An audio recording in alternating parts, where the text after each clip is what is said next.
Hi, I'm Swarm. Recently I asked you to send me questions so I can answer it on a video, and this is that video.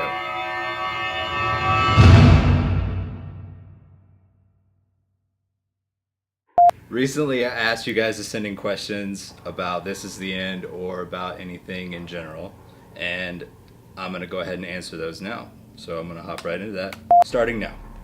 What was your process in writing the songs? One by one, or did you start working on them all at once? From George. Well, George, I started them about 6 months ago. Little by little, worked on them until probably 3 weeks ago or a month when I finished them all finally. They kind of evolved a lot from the original versions that I made, especially the song Pretend and Kill Me. Both started off really different, and I think I made those probably in the summer. And then I just kind of gradually worked on them and improved them over the rest of the year until I finally finished it. And that actually leads into your next question, which is there any piece of production in them that you're particularly proud of? Yeah, Kill Me and Fear, because I love hardstyle, and I was able to finally make some swarmy hardstyle, and I'm really excited about that because actually I'm here in Miami now and I get to play that for the first time tonight. I'm really stoked.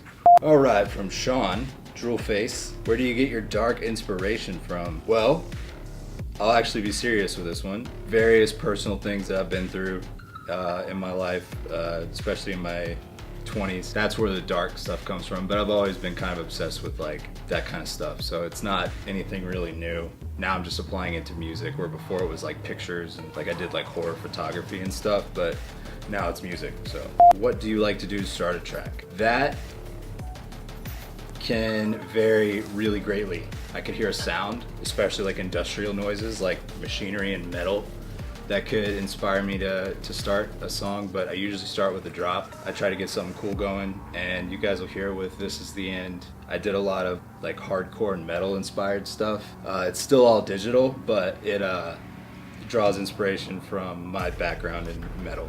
Kind of just try to replicate breakdowns that I was, kind of had playing around in my head, and naturally it kind of turned into something else. What are your favorite plugins or software? Well, I use Ableton 10, and my favorite plugin is by far Kontakt, because you can do literally anything on earth ever in the history of the universe in Kontakt. All right, Lucas, what was the hardest part of making the EP, and what was your goal? My goal is to tell a story, and by that I don't mean that goofy. I mean like I miss the days where like bands would make like a collective body of work, and there was like a theme that went through the whole thing, and I think that is missing from a lot of things these days, and like I wanted to kind of tell a story throughout the 6 tracks on it.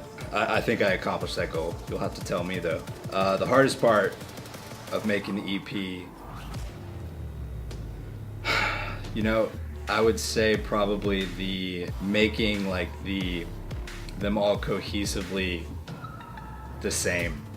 But the intro track was also really tough because I wanted the spoken word to reference all of the songs and have the melodies all incorporated in that intro to kind of tie everything together. And the intro ties into the last track, so I'm pretty excited about how that turned out. But that was the hardest part. All right, this is from Jim. You're on a lifeboat and only have room for one song from This Is the End. Which do you choose? That's tough. I'm gonna have to go with Fear, because like if I need to run away from some animals that are trying to attack me on a lifeboat, like a vicious man-eating whale or something of the sort, like I need the adrenaline that Fear will give me to swim away frantically from that vicious whale attack. From Tori, what should we expect on the album? Really dark music, and not just really dark mid-tempo music, really dark music in general. Lots of orchestration, and there's some like 140 and 155 BPM stuff. Basically, like I just wanted to draw all my influences, like period, all across the board, all into the EP. So it's gonna be a lot more like all incorporating rather than like, the problem with singles is like you hear a single and it can sound like me, but like I want to do more. And so with the EP you can kind of see all the kind of stuff that I want to do, and but still have it sound like Swarm. So I want to know what you think when you do hear it.